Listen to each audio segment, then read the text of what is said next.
bahwa baginda Nabi Muhammad SAW datang. Apakah wujudnya yang datang? Bisa jadi. Tapi paling tidak kata guru-guru kita zaman dahulu mengatakan yang datang itu syafaat beliau kepada kita.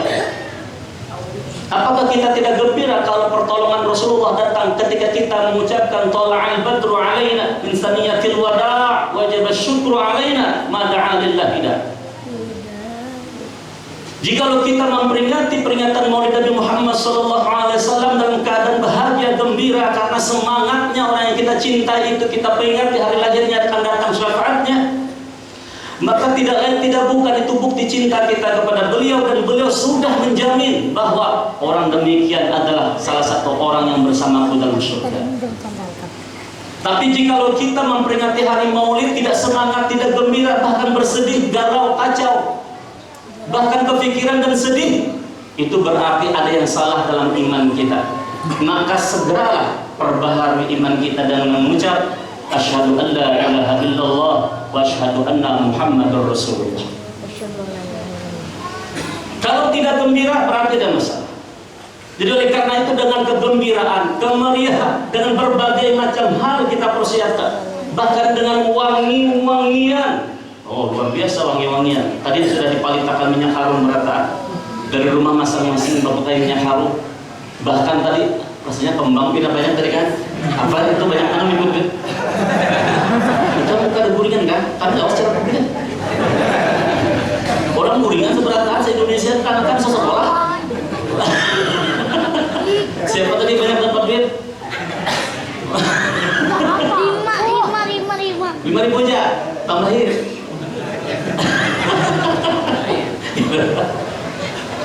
Dengan wangi-wangian. Karena ketika lahirnya Rasulullah SAW, alam semesta itu wangi semerbak seperti bau kasturi. Iktibar seperti itulah para ulama salafus saleh ketika kita melaksanakan peringatan Maulid, jangan tidak ada wangi-wangian tersebut. Jadi kalau pengantin bertanya apa hadisnya, apa dalilnya, tidak perlu dalil, tidak perlu hadis, hanya pembuktian saja. Engkau akan didatangi orang yang mencintai kamu atau kamu cintai, pasti secara akal bersiap baju bagus, pakaian bagus, wangi-wangian. Kapan perlu ke salon dulu, ibu-ibu ke sanggul dulu seharusnya tadi. Ya kan, bapak-bapak berasi kuku seharusnya tadi tuh. Membuktikan bahwa bahagia, gembira datangnya orang yang dicintai. Apalagi kalau dibacakan tadi, ya Rasulullah, kan ada kalimat itu tadi, baik ya Nabi salam alaika atau apa namanya, marhaban ya nur aini, dan seterusnya pembacaan itu. Maka datanglah Rasulullah, walaupun secara kasat mata, telinga kita tidak mendengar, tapi kalau kita cinta pasti ada rasa akan datang. Itulah salah satu kecintaan kita kepada baginda Nabi Muhammad SAW. Dan dalam tema tersebut, Masya Allah, kecintaan kita kepada baginda Rasulullah SAW tersebut kita implementasikan dalam kehidupan sehari-hari, proses kehidupan sehari-hari. Mengerti itu kisah mulai lahir aja kan? Jadi kayak ini biar lahir, mati, prosesnya proses. Secara sederhana hidup mesti min adam ila wujud, daripada tiada kepada ada, min wujud ila adam, daripada ada kepada tiada. Itu sudah mutlak dan tidak bisa ditawar-tawarkan. Sebelum kita ada di dunia belum ada, sekarang ada, siap-siap tidak ada. Sekarang kita berada di alam dunia ada, sekarang kita bersiap untuk tidak ada. Pertanyaannya, proses hidup yang kita jalankan sehari-hari itu siapkah untuk kita tidak ada? Tidak gampang kita sebagai makhluk, apalagi manusia. Walaupun pada hakikatnya Allah yang telah menciptakan kita dan kita kembali kepada Allah Subhanahu wa taala. Faman yarju lika Allah wa ajalallah. Kita datang daripada Allah, kembali kepada Allah. Wa huwas sami'ul basir, wa huwas sami'ul alim. Kita datang dari Allah, kembali kepada Allah, dan sesungguhnya Allah Maha melihat dan Maha mendengar. Artinya apa? bahwa kita tahu hakikat keadaan kita di dunia, kita diciptakan Allah, didatangkan Allah, diadakan Allah, dan akan kembali kepada Allah. Pertanyaannya, dalam proses keadaan kita sekarang, apakah kita sudah memenuhi standar-standar sunnah Rasul dan perintah Allah Subhanahu wa ta'ala? Qul in kuntum tuhibbunallaha fattabi'uni yuhibbukumullah. Kalau kamu mengatakan cinta kepada Allah, maka cintai dulu Rasul sallallahu alaihi wasallam. Orang mencintai Rasulullah bukan hanya dengan kata. Cinta itu bukan hanya diucapkan dengan kata, tapi dibuktikan dalam perbuatan sehari-hari. Kalau cuma I love you, I love you, I love you, itu burung beo, apa namanya? Burung apa itu yang bisa bersuara itu? Ya itu burung beo lah pokoknya. Itu yang bisa. Ya kan? Seakan-akan wajah ini lagi, I love you, ini bisa. Tapi implementasi love you, cinta itu kepadamu itu bagaimana? Fattabi'uni yuhibbukumullah. Orang yang cintai kepada Allah maka cinta kepada Rasulullah. Mencintai Rasulullah bukan sekedar ucapan, tapi diucapkan di lisan, diartikan dalam hati, dan dilakukan dalam perbuatan. Itu dalam akal hidup iman kita. Dan kalau dianggap tidak gampang, ya pasti tidak gampang. Kalau dianggap mudah, ya mudah. Tergantung apakah orangnya mau berproses. Proses di sini secara filosofi. Oh, filosofi model Rocky Gerong ya, filosofi lah. Tolak Rocky Gerong. Nah, filosofi. Mungkin kamu beri kamu. Filosofi. Ini di muka bengkel kan sini kan? Sini. Allahumma sholli ala Muhammad wa ala tangan kanan dia, ini satunya lagi kanan. Dia ketawa satunya.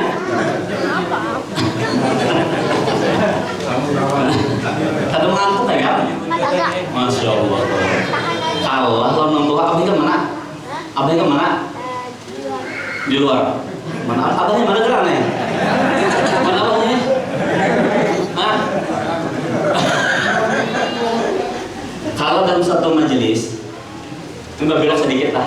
Dalam satu majelis, khususnya majelis ilmu, majelis salawat, paling bagus itu duduk di muka. Orang yang duduk di muka langsung menatap daripada wajah ulama, wajah guru, sama dengan memandang wajah Rasulullah SAW. Dan ketika dekat dengan ulama, dekat dengan Rasulullah SAW. Orang yang dekat dengan Rasulullah SAW maka jauh daripada api neraka. Berarti ikan jauh dari api neraka. Api ikan parah lawan api neraka.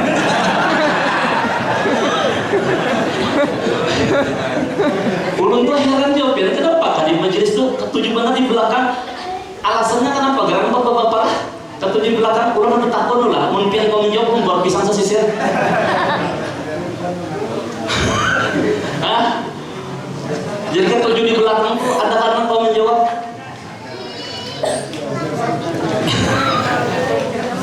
Oh, yang belum sadar satu, ya jawaban. Ini kita ambil jawaban paling tepat, kita beri pisang sesisir. Apalagi alasannya nyaman di belakang? Udah angin. Itu juga angin. Nyaman mengantuknya kah? Nyaman kata-kata mengantuk? Masya Allah. Yang paling tepat tapi ya supan kira-kira lah. Supan duduk di muka. Padahal berbaju aja kalau datang, berpakaian aja kalau datang. Hah? Artinya kita karena memandang baju apakah merah, hijau, kuning, terserah. Yang penting penuhi kayak ibarat kapal tuh singgang sebelah kan. Itu hibak di kosong ini mengkapal kita ke Banjar ya habisan kandas di Anjar Kalampan. Masya Allah, tabarakallah. Ya udah jadi bagayan yang kayak ini karena pian ini lu anggap keluarga, jadi lu kada aasaan lagi lu pander. Kada aasaan lagi mencari pian, kada aasaan lagi mana guru pian. Jadi pian jangan tersinggung karena pian itu dan sana ulun sudah. Ulun ini jalan turin lawas bagaimana nih lawan beliau ini nah kenal benar nih ayah dan sana beliau ini luar biasa 97 pokoknya kenal rancak di baris ini sayur han luar biasa masih batang sayur antar esok lah. Jadi kalau keluarga beratan jadi menulun tasarik pian jangan tersinggung gasan pian juga beratan. Di majelis ilmu itu bagusnya duduk di muka. Kenapa? Karena nah ini rahasianya. para malaikat itu akan mengantri memberikan rahmat daripada Allah yang paling muka dulu. Nah itu tadi. Jadi ibarat malam hari ini yang paling untung berarti Haji Rosyidi. Nah gitu tadi. Nah diberi rahmat tadi, karena diberi rahmat oleh Allah Ta'ala. Jadi Haji Rosyidi itu ditolongi oleh Allah Ta'ala. Termasuk ditolongi kalau anak bebini dulu ditolongi Allah Ta'ala. Mungkin Haji Rosyidi benar. Nah gitu. Masya Allah, kita inilah ya supan tadi tuh, jangan supan kalau duduk di majelis taklim. Pokoknya siapa baru datang di muka, jangannya kau biar baru datang tetap duduk di muka. Karena kita tahu bahwa ujar kita sesungguhnya orang yang paling rugi ketika duduk di majelis taklim ilmunya kada bertambah. Kenapa? Mengantuk, terguri, terliur, tertilantang, terabah, tahantak, tadangsa, ketungi, macam-macam tidak banyak lah, ngarannya loh. Ini di belakangnya, jadi kan lihat juga. Nah, jadi oleh karena itu bila sebuah majelis perlu menyampaikan, duduklah di muka, itulah supaya kita bisa lebih akrab untuk menyampaikan dan mendengar itu tadi. Nah, sebelum mana tadi lah? Nggak sama kan ingat juga. Jadi namanya berproses. Berproses itu tidak mudah. Jaka filosofi berproses itu, apakah berproses kepada yang baik, berproses kepada yang tidak baik. Dianggap gampang menjalani hidup, gampang. Dianggap susah, ya susah. Gampang berproses itu kalau ada ilmunya. Susah kalau tidak ada ilmunya. Apapun kalau tidak ada ilmunya susah.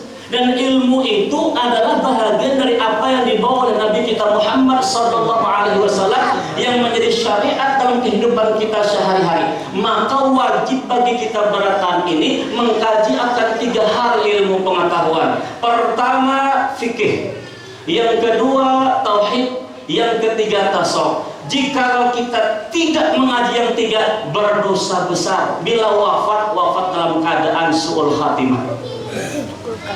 Jadi kita wajib mengaji yang 3 ini supaya bisa berproses dalam kehidupan sehari-hari. Makan menurut ilmu fikih bagaimana? Makan menurut ilmu tauhid bagaimana? Makan menurut ilmu tasawuf bagaimana? Salat menurut ilmu fikih bagaimana? Salat menurut ilmu tasawuf atau tauhid bagaimana? Itu proses seperti itulah yang dikehendaki dalam kehidupan sehari-hari. Dan kita ingin semua proses-proses yang kita jalani dalam keseharian adalah sebagaimana yang dituntunkan oleh Nabi kita Muhammad SAW. Dan tuntunan dari Nabi Muhammad SAW tersebut dimaktubkan, dihimpunkan di dalam 3 perkara: fikih, tauhid, dan tasawuf. Jadi dalam sana ulun baratan di sini, kuitan-kuitan ulun sebaratan di sini, ading-ading ulun sebaratan di sini, bahwa jangan sampai kita meninggalkan pelajaran 3 perkara. Untuk apa? Kalau tidak mempunyai 3 perkara ini tadi, bagaimana kita bisa takwa kepada Allah? Bagaimana kita bisa mengikuti sunnah Nabi kita Muhammad SAW? Dan bagaimana kita berproses hidup dengan baik? Tidak akan pernah bisa. Kenapa demikian? Contoh saja bagaimana kita bisa bertakwa kepada Allah. Gampang bicara takwa. Tapi sebelum orang mencapai kepada takwa, belum dulu sampai kepada takwa, kecuali dia berada pada keadaan ihsan, iman, dan Islam. Jadi bicara takwa itu adalah tingkat yang tertinggi. Makanya ada kalimat sesungguhnya yang paling mulia di sisi Allah adalah orang yang paling takwa kepada Allah. Inna akramakum indallahi atqakum. Atqakum itu takwa. Dan takwa itu adalah proses yang paling tinggi. Orang tidak akan mendapatkan takwa kalau tidak mendapatkan lezatnya ihsan. Orang tidak akan mendapatkan lezatnya ihsan kalau tidak iman. Orang tidak akan mendapatkan lezatnya iman kalau tidak Islam. Sehingga seseorang tidak memahami akan hal ini, walaupun ibadah tiap hari, dia tidak akan mendapatkan lezatnya daripada apa yang dikerjakannya.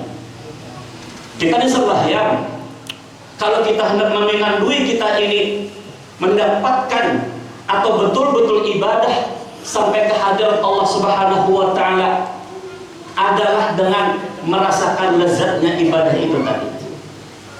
Pokoknya apabila sembahyang lezatnya, nyaman, tenang, nyaman. Yang susah jadi senang, yang susah jadi mudah, yang sulit jadi mudah.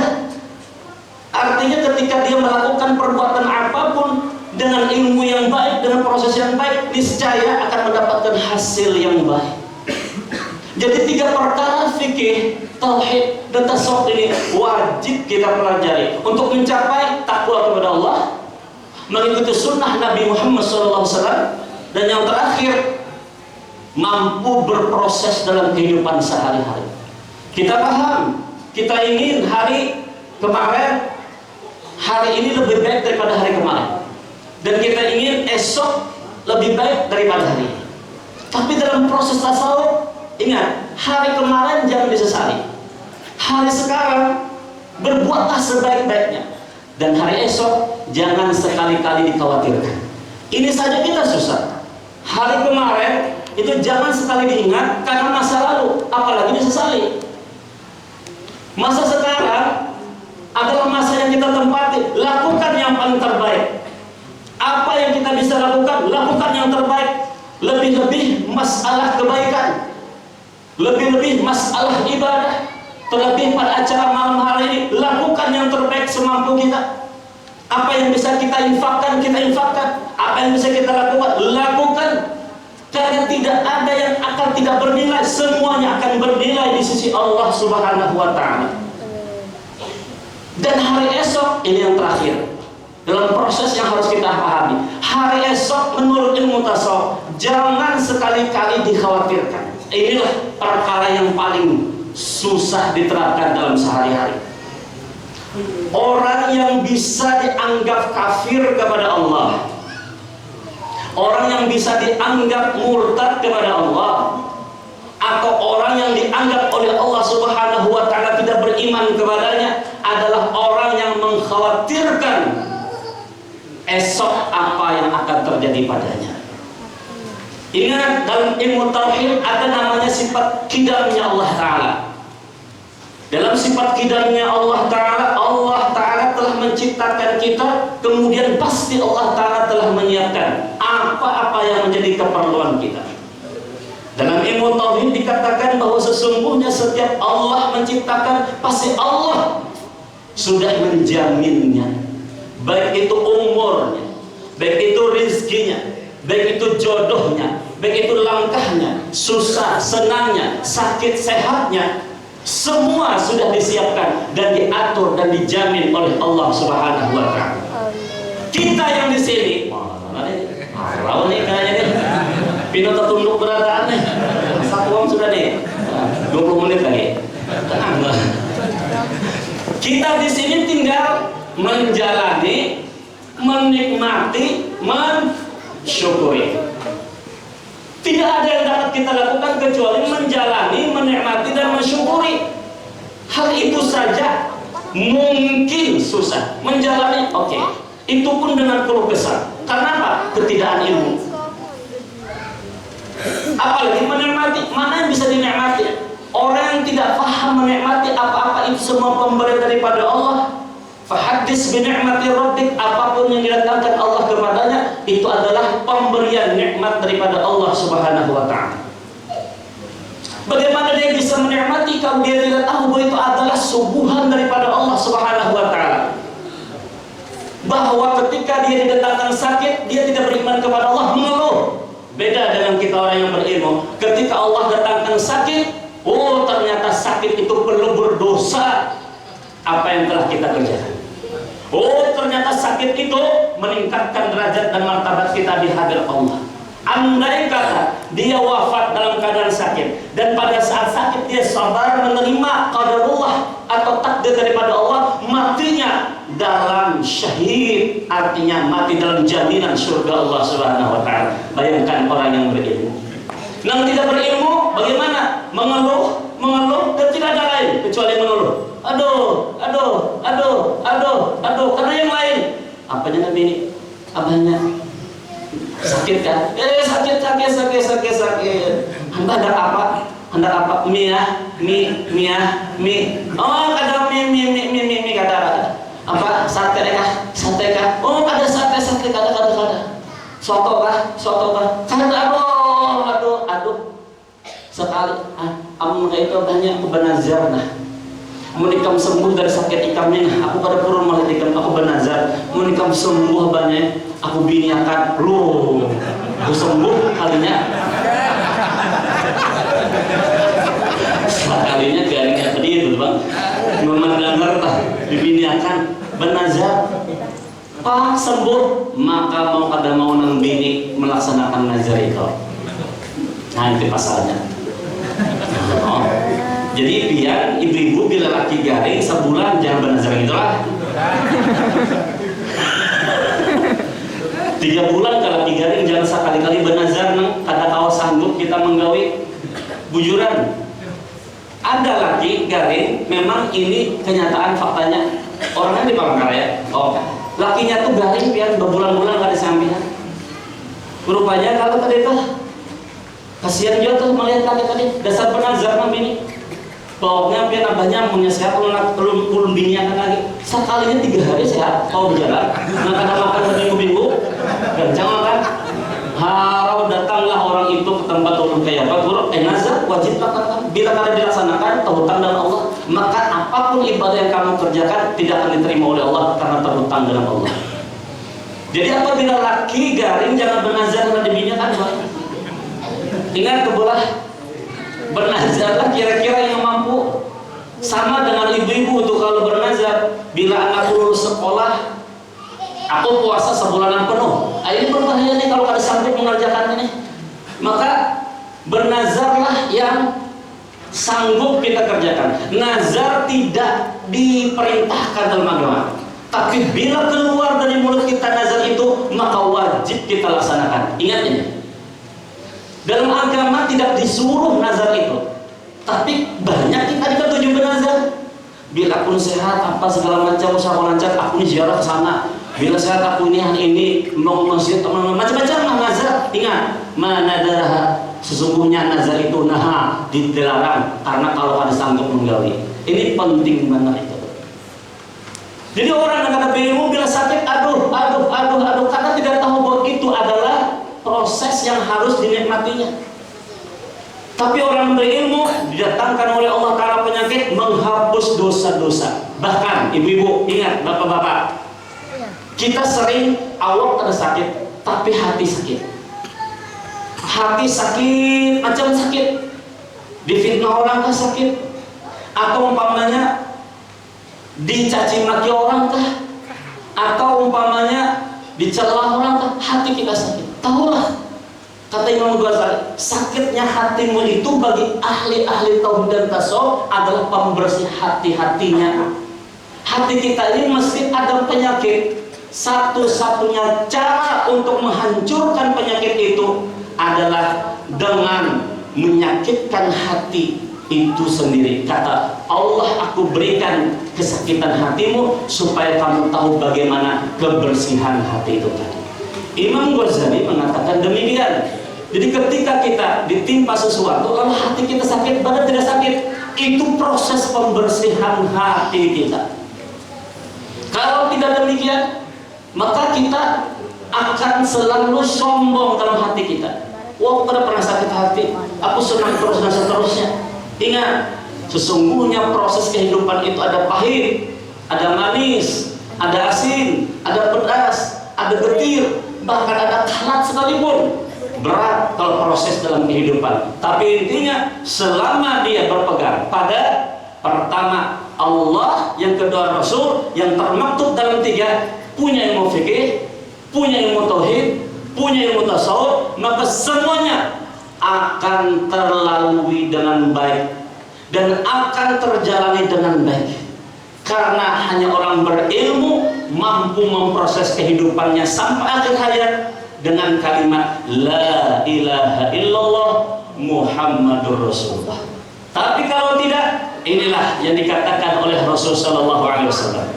Orang yang tidak berilmu nanti kelak di hari kiamat adalah orang yang menyesal. Kenapa? Asyadun nas ila yaumil qiyamah. Nanti di hari kiamat banyak laki-laki, tidak ada disebut perempuan di sini. Ar-rajulu, banyak laki-laki yang menyesal di hari kiamat. Kenapa menyesal? Karena sesungguhnya di dunia dia punya kesempatan untuk menuntut ilmu, tapi dia tidak mau untuk menuntut ilmu. Maka di hari kiamat siap-siap untuk menyesal. Kita paham kalimat Imam Syafi'i radhiyallahu anhu, orang yang tidak mau menanggung beban untuk belajar di masa muda, maka siap untuk menanggung kepedihan di masa tua. Takuni orang-orang tua kita bahari, atau ada ini, kayak apa rasanya seumpama di waktu muda karena menuntut ilmu, di masa tua bagaimana menanggung kepedihan, kebodohan yang kita terima. Iya, nah kira-kira nak ada foto muka tadi tuh, supan, kira-kira adalah yang tersinggung dia, yang tersinggung. Bujurkah ini? Masa muda kada menuntut ilmu, kada hakul uyuh, kada mau menanggung lelahnya menuntut ilmu. Ingat, di masa tua akan menanggung pedihnya kebodohan. Bahaya ini. Di dunia kita berleha-leha tidak mau meluangkan waktu untuk menuntut ilmu, duduk di majelis untuk menuntut ilmu fikih, tauhid dan tasawuf. Kelak di hari kiamat kita akan menanggung penyesalan yang luar biasa, sehingga kita berteriak kepada Allah, kembalikan kami ke dunia, kembalikan kami ke dunia, kembalikan kami ke dunia. Apa kata Allah? Tidak ada lagi untuk pengembalian, karena masa penyesalan sudah lewat. Ini yang ulun khawatirkan lampian beratan di sini.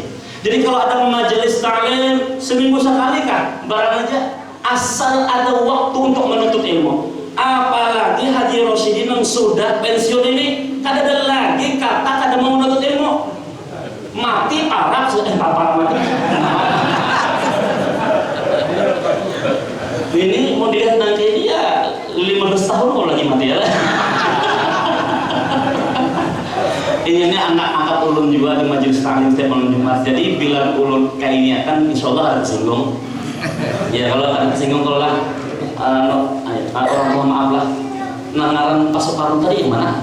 Oh beliau kan Pak Soekarno menandatangani itu kan proklamasi malam ya. Begaya benar. Apalagi Haji Rosyidin yang sudah pensiun begini, waktu banyak, bisi kabun kada juga, bini sisi kong tukang oleh, tapi sabar malam juga oleh, nah ya tuh, bina aja tuh lah. Anak ada lagi yang diharagu, yang disusui atau diantar ke TK, ayo luang waktu. Untuk apa? Duduk di majelis taklim. Tujuannya apa? Memperbaiki diri supaya proses kehidupan itu selamat di akhirat, supaya proses nanti kehidupan kita pada saat akhir hayat kita biliqa'i wa ajalillah, kembali kepada Allah dengan benar. Ibu bapak, hidup ini kita tahu dari Allah, kembali kepada Allah. Kalau tidak kembali kepada Allah, mau kembali kemana? Mau kembali kemana kita? Di dalam majelis ilmu, ulun membacakan beberapa kitab dalam Jumat itu. Orang banyak tidak paham. Apabila mati masuk dalam kubur, apakah itu tujuan akhirat? Tidak. Allah sudah mengatakan bahwa inna lillahi wa inna ilaihi rajiun. Kamu datang dari aku, maka kembali kepadaku.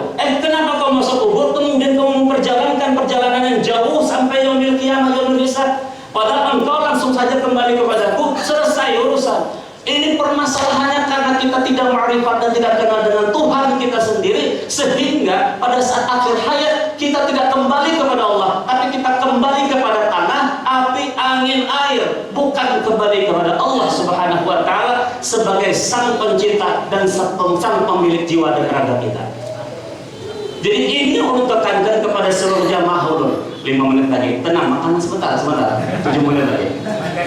Hah? Berarti kita berjanji jam 10 aja lah.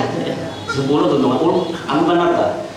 Jadi di dalam ilmu perjalanan diri, karena kan akhir proses kehidupan, jadi belum kematiannya. Mati itu adalah awal kehidupan sebenarnya. Jadi secara orang yang berilmu dan beriman kepada Allah, mati itu sebuah kebahagiaan karena bertemu dengan sang penciptanya. Yang kita cintai di dalam kehidupan sehari-hari ini yang pertama Allah dan Rasulnya. Allah dan Rasulnya ini kalau dibilang 2 kata, tapi sebenarnya adalah satu saja. Karena ketika dalam perjalanan keilmuan Allah menciptakan Nur Muhammad menciptakan Asya, kemudian Asya akan kembali kepada nurnya, nurnya akan menjadi satu, tidak lain tidak bukan Allah dan Muhammad menjadi satu. Kenapa demikian? Belum tidak bisa menjelaskan panjang, kalau panjang di sini terlalu panjang, tapi paling tidak kita tahu bahwa sesungguhnya akhir perjalanan kita akan bertemu dengan Rabb kita, Tuhan kita. Kita datang